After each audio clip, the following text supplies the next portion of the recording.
¿Te vas de viaje a Corea del Sur? Pues quédate porque te cuento todo lo que necesitas saber para organizar tu viaje.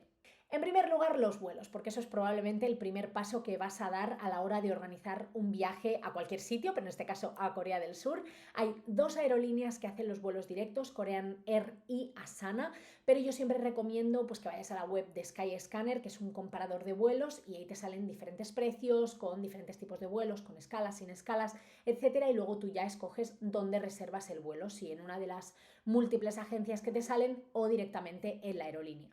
Lo segundo más importante a tener en cuenta a la hora de organizar cualquier viaje es el tema de la documentación y los visados. En el caso de Corea del Sur, resumiendo, si vas a estar menos de 90 días en el país, solamente necesitas un pasaporte en vigor que tenga una validez de más de 6 meses. Si vas a estar más de 90 días, pues porque vas a estudiar o porque vas a hacer algún tipo de trabajo, pues entonces ahí ya tienes que ver en la embajada o en el consulado qué tipo de visado necesitarías para tu caso en concreto. Otra cosa importante es que hasta el año pasado, hasta el año 2023, hacía falta una autorización electrónica que se llamaba KETA, pero ahora ya no es necesario. Desde el 1 de abril de 2023 no es necesario hacer este formulario, con lo cual una cosa menos. Otra de las preguntas clásicas que se hace muchísima gente es: ¿seguro viajar a Corea del Sur? Corea del Sur tiene un poco de clima de tensión con sus vecinos de Corea del Norte, que es una tensión pacífica realmente, porque no es que haya un conflicto armado ahora mismo, pero sí que genera ciertas dudas. Que sepáis que eso no se palpa en la calle, que no se ve, que no se nota, que no vas viendo militares por Seúl caminando, entonces es simplemente en la franja que divide Corea del Norte de Corea del Sur, es una franja militarizada y de hecho se puede visitar de forma turística. Pero quitando eso, Corea del Sur es de los países donde más segura me he sentido viajando. Es muy seguro caminar por sus calles de noche, de día, a la hora que sea. Vais a ver que hay cámaras de videovigilancia por todas partes y los delitos están muy penados, con lo cual la gente, digamos que, pues aunque sea por esta cultura del miedo, es bastante seguro, no hay casi delitos, es uno de los países con menos delitos del mundo, entonces nosotros nos hemos sentido muy bien. Esto sí que recomiendo llevar un seguro de viajes, igual que los recomiendo llevar a cualquier otro destino, porque pues te puede pasar cualquier cosa médica que necesitas atención y nosotros como viajeros no tenemos ningún tipo de seguridad social cuando vamos a Corea del Sur. Y sí que es verdad que Corea del Sur tiene uno de los mejores sistemas sanitarios del mundo, un sistema sanitario súper moderno, pero también es bastante caro. Entonces, si te pasa cualquier cosa, pues está bien tener un seguro de viajes para que se puedan hacer cargo de esos gastos. El seguro de viajes no solamente es para eso, si te pierdes la maleta, si tienes algún retraso o cualquier otra cosa, estás cubierto también. Como ya sabéis, yo siempre viajo con IATI Seguros y en la descripción vais a encontrar un 5% de descuento directo desde ese enlace. Por ejemplo, yo en Corea del Sur tuve que ir al médico porque tuve una infección y la verdad es que fue todo rapidísimo. En menos de una hora ya me habían dado cita en una clínica y fue todo muy rápido. No tuve que abonar absolutamente nada y pues menos mal, porque cuando estás de viaje lo último que quieres es tener que preocuparte de hacer estas gestiones y más cuando no te encuentras bien. Así que pues necesario, muy necesario. Hablemos del clima. ¿Cuándo es el mejor momento para viajar a Corea del Sur? Corea del Sur tiene 4 estaciones, igual que tenemos en España. Tiene invierno, un invierno bastante frío, estoy hablando de que nieva en ciudades como Seúl. Después tiene una primavera suave, no es que sea una primavera muy calurosa, siento que en Barcelona, por ejemplo, tenemos una primavera que podría ser perfectamente verano, pero tienen una primavera bastante suave, muy agradable. Nosotros viajamos en el mes de mayo y estuvimos a gustísimo, con una chaquetita de vez en cuando o una sudadera porque hacía un poco de fresquito, pero otros días en manga corta, sandalias. La verdad es que estuvimos muy a gusto, es una época que me encanta para viajar a Corea del Sur. Luego el verano es más húmedo y más caluroso, el otoño pues muy parecido a la primavera y luego el invierno de nuevo empieza otra vez y mucho frío. Yo personalmente recomiendo la primavera y el otoño porque además son momentos muy agradables, ¿no? Hay almendros en flor, muy parecido a Japón, ¿no? Y los paisajes se tiñen de colores diferentes, no sé, la verdad es que a mí me gustó muchísimo y si tuviera que recomendar a mi mejor amiga en qué época ir a Corea del Sur, le diría primavera u otoño. ¿Y qué moneda utilizan en Corea del Sur? Pues utilizan el won surcoreano. Vais a ver que en Corea del Sur se puede pagar en la mayoría de establecimientos con tarjeta, ya sea contactless o con la tarjeta física, pero sí que tened en cuenta que hay sitios donde no aceptan contactless, con lo cual siempre está bien llevar la tarjeta física. Y por supuesto, yo recomendaría siempre llevar un poco de cash, de efectivo, porque hay establecimientos pequeños, mercados locales y así, o puestecitos en la calle de venta de fruta o de venta de algún tipo de snack, donde no vas a poder pagar con tarjeta y siempre va bien tener pues algunos wones en efectivo. ¿Cómo sacar dinero o cómo pagar con tarjeta para que no te cobren comisión? Pues yo en este caso siempre recomiendo llevar la Revolut, que es una tarjeta de estas típicas que no te cobran comisión. Sé que hay más, pero la Revolut es la que utilizo yo y me lleva funcionando muchísimos años, la verdad. Estoy muy a gusto viajando con ella, me apaño bastante bien con la aplicación, entonces siempre la recomiendo. Y en el caso de Corea del Sur, nosotros hemos pagado por todo el país y hemos sacado dinero con la Revolut y no hemos tenido ningún problema. Tened en cuenta, eso sí, que la Revolut, digamos el plan básico, sí que cobra comisión los fines de semana, entonces pues simplemente teniendo en cuenta eso lo evitas y ya está.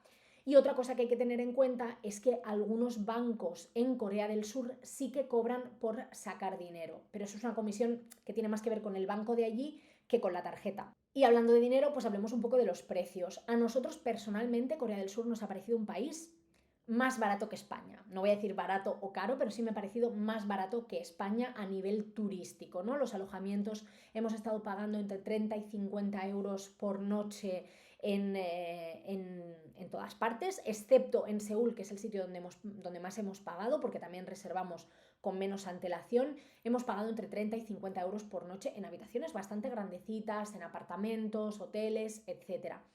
Luego, en cuestión de comida, hemos comido tranquilamente por 5 euros cada uno. La verdad es que la comida me ha parecido bastante barata. Puedes comprar un montón de snacks en la calle. Los surcoreanos les gusta mucho como comer en la calle, en puestecitos y así. Y hay muchas opciones y son bastante económicas. Y luego, otra de las cosas que me ha parecido bastante barata es el tema del transporte. Movernos entre ciudades a lo mejor costaba, en trayectos que son 2 horas, por ejemplo, a lo mejor nos ha costado 2 euros, 3 euros, 5 euros como mucho, entonces me ha parecido bastante económico. Una de las cosas que más preocupa también a todo el mundo y a todos los viajeros, no solamente a los que creamos contenido, es el tema de internet. Cómo tener internet en el móvil cuando viajamos, ¿no? Entonces, vaya por delante que Corea del Sur es uno de los países donde yo más he flipado con el nivel de redes de internet pública que hay por todas partes. Tú te pones en una parada del autobús y hay una red wifi. Te vas a una plaza y hay una red wifi. Hay bastantes, ¿no? Entonces, a priori no te haría falta comprarte una tarjeta de internet. Pero ¿qué pasa? Pues que Corea del Sur también es uno de los sitios donde más hemos necesitado utilizar el teléfono con internet del mundo. ¿Por qué? Porque te van a hacer falta principalmente 2 aplicaciones. Una para moverte por los sitios, porque bueno, Google Maps sería una opción, pero hay otras de las que ahora te voy a hablar, y un traductor, porque Corea del Sur es el sitio donde más lost in translation, más perdida me he sentido del mundo mundial, porque prácticamente todo está en coreano, no hay nada traducido al inglés, está genial por otra parte, y entonces necesitas constantemente ir traduciendo cosas básicas como el menú de un restaurante, las indicaciones de un autobús, etc. Entonces, sí que yo personalmente no quería estar dependiendo de estar conectándome a las redes públicas, a las redes wifi públicas todo el rato, ¿no? Porque a veces necesitas hacer algo con cierta inmediatez y me parecía una limitación. ¿Qué hicimos nosotros? Al ser 2, yo llevaba una tarjeta SIM en mi móvil y Adrián se iba conectando a las redes wifi y como íbamos juntos, pues con mi móvil lo íbamos haciendo todo. Entonces, en el caso de que como yo quieras tener una tarjeta SIM en el móvil, yo lo que hice es comprarme una tarjeta electrónica, una eSIM. La compré en Olafly, que ya sabéis que colaboro con ellos algunas veces también, y desde el enlace que vais a encontrar en la descripción tenéis un 5% de descuento. La tarjeta de Olafly es electrónica, entonces no es una tarjeta física que tú instales en tu móvil. No todos los móviles son compatibles, pero pues el mío sí que lo es y la verdad es que yo lo prefiero porque me ahorro residuos y sobre todo lo que más me gusta es que llego al país ya con la tarjeta instalada, solo tengo que activarla y automáticamente tengo internet, tengo datos ilimitados durante todo el tiempo que estoy en ese país. Entonces, pues me resulta súper práctico y súper cómodo. ¿Que tu móvil no es compatible? Pues entonces cuando llegues al aeropuerto o cuando llegues a Seúl tendrás que buscar un sitio donde comprar una tarjeta SIM que sea pues física. Los enchufes, muy fácil, son iguales que en España, así que no tienes que llevar adaptador. ¿Cómo moverse por Corea del Sur? Yo sé que hay gente que alquila coche para la zona continental y se hace toda la zona continental de Corea del Sur en coche. En ese caso, si va a ser tu caso, tienes que llevar el carnet de conducir internacional porque te lo van a pedir. Y hay mucha gente que hace esta parte continental en transporte público y luego la isla de Jeju en coche de alquiler. En cualquiera de los dos casos necesitas el carnet de conducir internacional que te lo hacen en la DGT. Nosotros lo hemos hecho todo en transporte público, la parte continental y la isla de Jeju.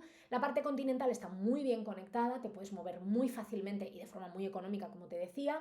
La isla de Jeju ya es un poco más complicada, entonces yo ahí sí recomendaría alquilar un coche. Pero algo importante en este tema de los transportes es que os hagáis con una tarjeta T-Money. Es una tarjeta que te va a servir para muchos transportes en todo el país, muchos transportes sobre todo interurbanos, ¿no? Dentro de las ciudades, en Seúl, en Busan, en otras ciudades como Suwon, como Jeonju, Gyeongju. Todas utilizan este sistema que es una tarjetita que tú la recargas con dinero y puedes ir pagando en los diferentes...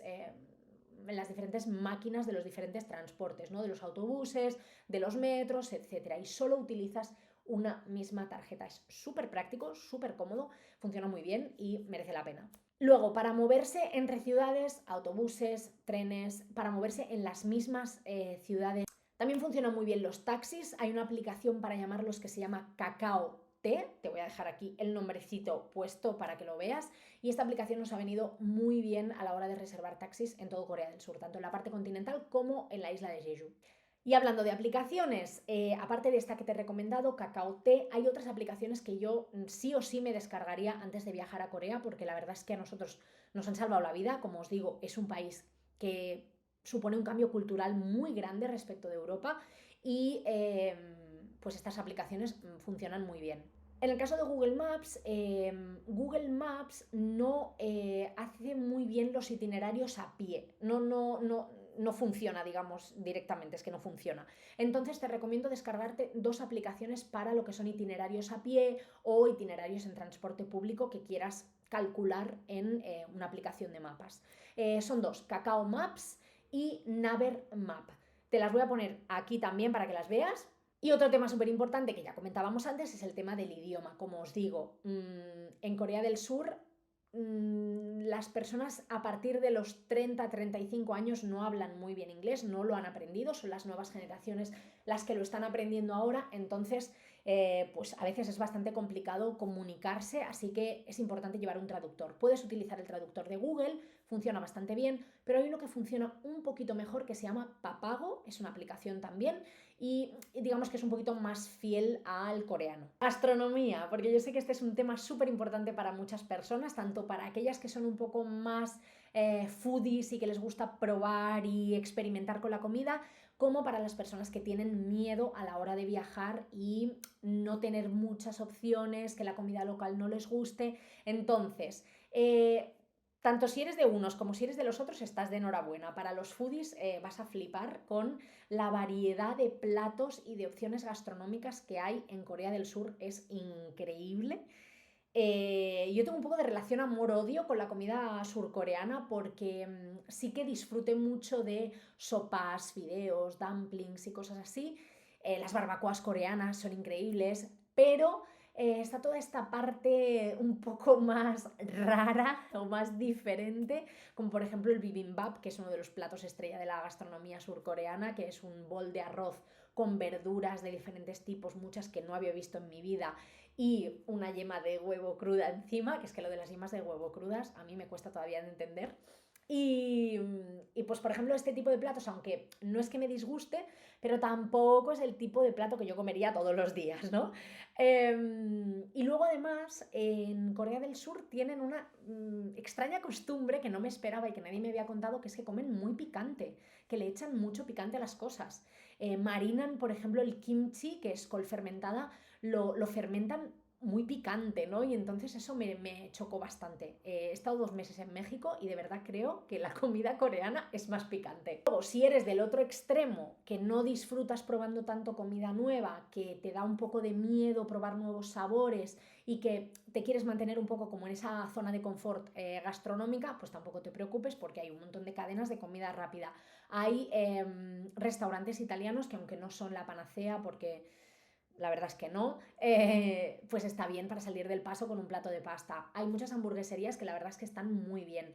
Y algo que sí me parece importante destacar del tema de la gastronomía o del tema de los restaurantes, de la restauración, es que muchos cierran al mediodía. Hacen como un descanso de 1 a 3, de 2 a 4. Entonces a veces sí que nos ha pasado en algunas ciudades de encontrarnos a nuestra hora de comer, las 2 por ejemplo, que nos apetecía comer y que hubiera muchos restaurantes cerrados. Tenedlo en cuenta simplemente.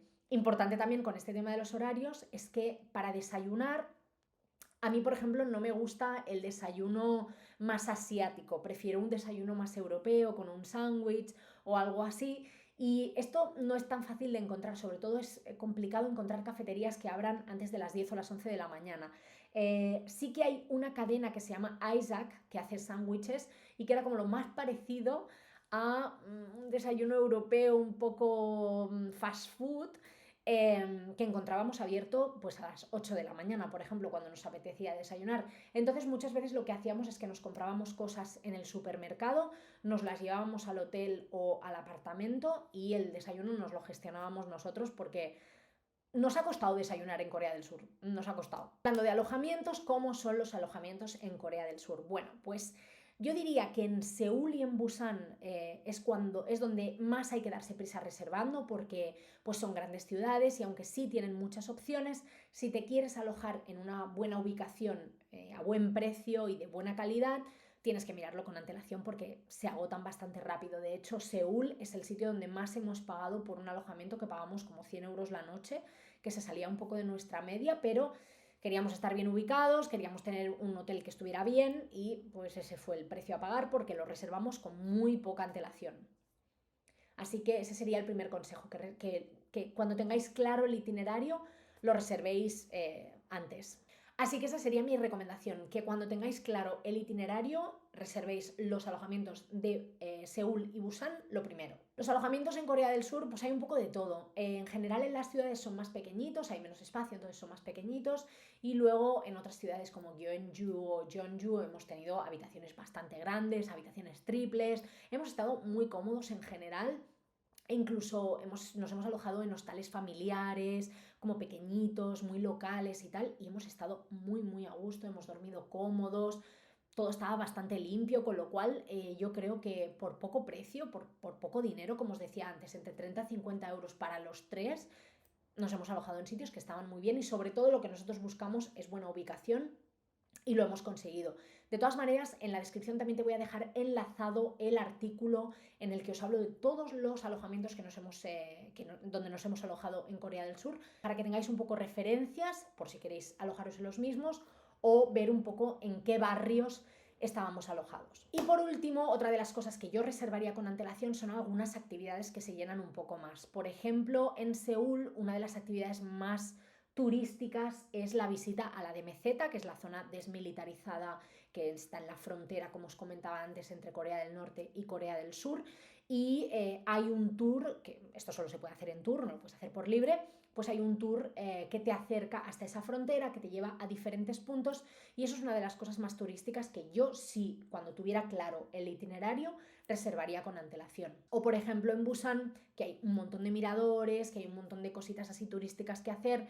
Busan recibe mucho turismo local y pues hay como ciertas atracciones turísticas que se están poniendo muy de moda, como el Sky Capsule, y yo eso también intentaría reservarlo con antelación. Yo hay dos páginas web con las que suelo mirar este tipo de atracciones. Una es Civitatis, que es española y que funciona muy bien pues a la hora de tours guiados, excursiones y así. Y luego hay otra que se llama Klook, que la he descubierto en mi reciente viaje por Asia que es una página que está como más enfocada a actividades en Asia, ¿no? Entonces tiene muchísima variedad y muchísima oferta en países como Corea del Sur. Os lo dejo también enlazado en la descripción para que le echéis un vistazo por si os interesa. Nada más, espero que esta información os sirva de ayuda, que si viajáis a Corea del Sur este año, pues que os sirva toda esta información que os he dado, y si tenéis cualquier duda me la podéis dejar en un comentario.